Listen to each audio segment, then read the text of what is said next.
How can we find hope through trials? That's the topic that we're going to address today on Flourish-Meant. I'm your host, Tina Yeager.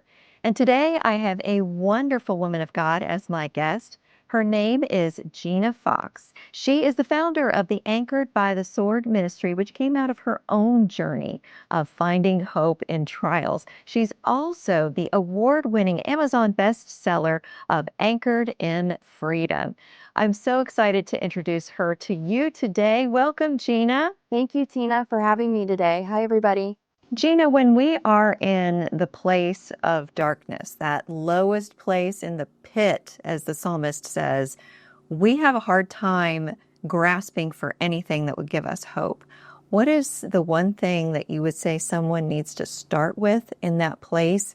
It's hard to say, oh, you can have hope like the person would have later down in the journey. There's just very basic, simple things to cling on to. What would be some of those things? Number one, God.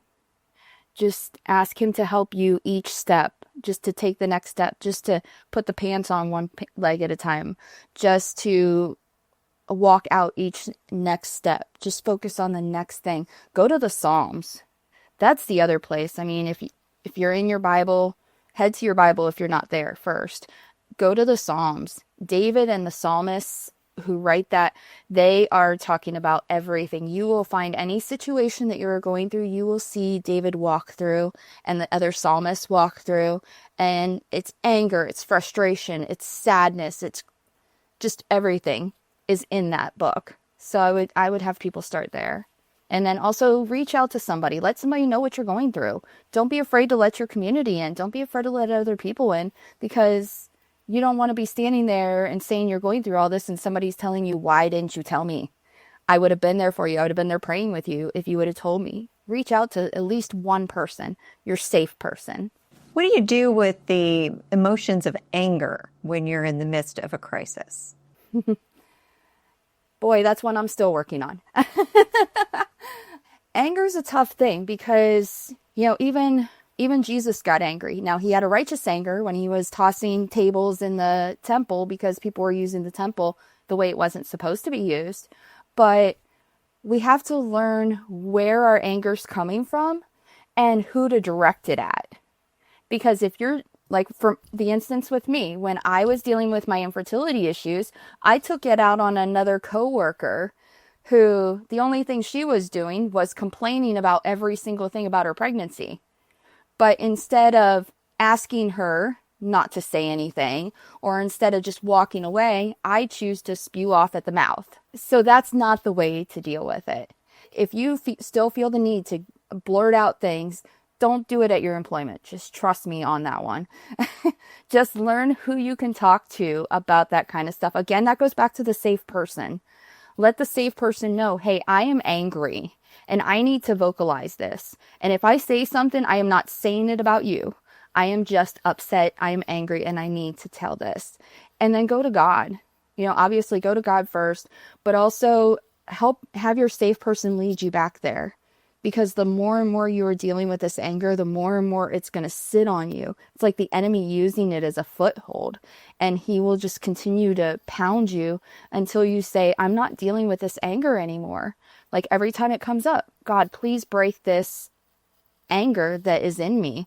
Help me to not be so upset, not be so angry.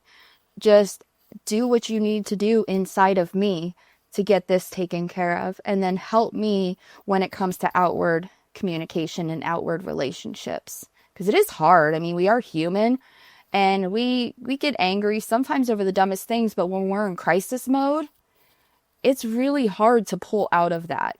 And the other thing I will say is I am so pro counseling. I've been seeing one for about 2.5 years. Like, find yourself a really good Christian counselor.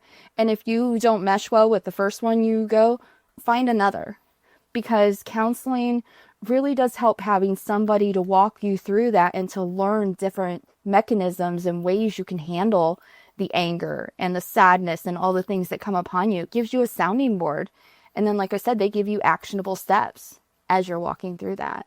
Another thing we often experience when we're in a difficult place in life is helplessness. Sometimes that results in anger because that's our attempt to control where we feel helpless. Other times it's just hopeless when we feel helpless.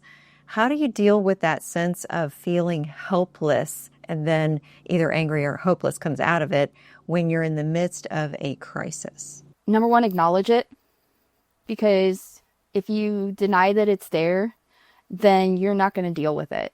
You're just going to be like, oh, don't use the Christian, it's fine, and like, I'm fine, everything's fine. Don't do that, please. Because when you do that, you're negating your feelings and you're negating what you're going through. So the first thing you have to do is acknowledge it. Acknowledge it with God, acknowledge it with a safe person, acknowledge it with your counselor. Walk through and feel each thing. Don't be afraid to feel things. I think sometimes we think that we just need to acknowledge and move on. Acknowledge and sit there. Don't be afraid to sit, because that's how God forms us. That's how he continues to work with us and through us, is by us saying, okay, I feel hopeless. I feel like nothing is going to turn out right. I don't feel like I'm going to go anywhere. I don't feel this at all. God will work with you and he will say, you know what, I know you don't feel this right now, but hold on to me. Keep going. I've got you. This might feel hopeless right now, but there's hope on the other side. And it's going to be rough. It's going to be tough, but I'm not leaving you. I've literally got you. And I love the footprints that it talks about, that old poem. My grandmother had a card that had the footprints on it, and I found it in her Bible when I got her Bible after she passed away. And it was the footprints where it talks about that as you are going through those trials, all of a sudden there's only one set of footprints, and God tells the person, that's because I was carrying you through it.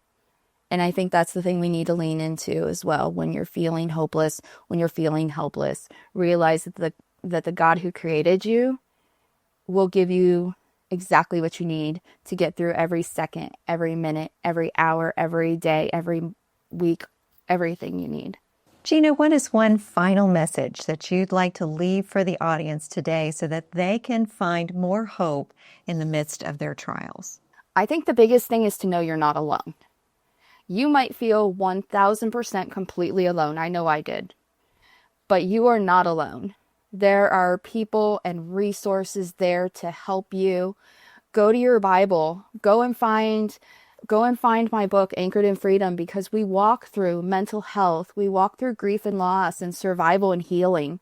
And there's so many different types of healing, so many different things that people have survived, so many things that will make you feel as though you are not alone. Because, as I said, you're not alone. And I want you to grab a hold of God, let him lead you, and just, like I said, keep going. God's got this and God's got you. Gina, how can people access your book, Anchored in Freedom, and your podcast, and all of the wonderful resources of support that you have to offer? First of all, if you go to anchoredbythesword.org, you can sign up for my email list and you'll get the first chapter of Anchored in Freedom for free. And I wanted to do that so that way it starts the path of knowing that you're not alone. It's my story about mental health and my journey. You can go and find Anchored by the Sword podcast wherever you listen to podcasts, Apple, Spotify, all the places, it's there. If you go to Anchored by the Sword podcast on Instagram, you will find me there, and just come on over and let's walk this journey out. I hope that all of you listening have a little bit of light in the midst of your trial so that you can cling to God and reach for the hope that he has for you. And of course, I also hope that you will come back for the next episode of Flourish-Meant.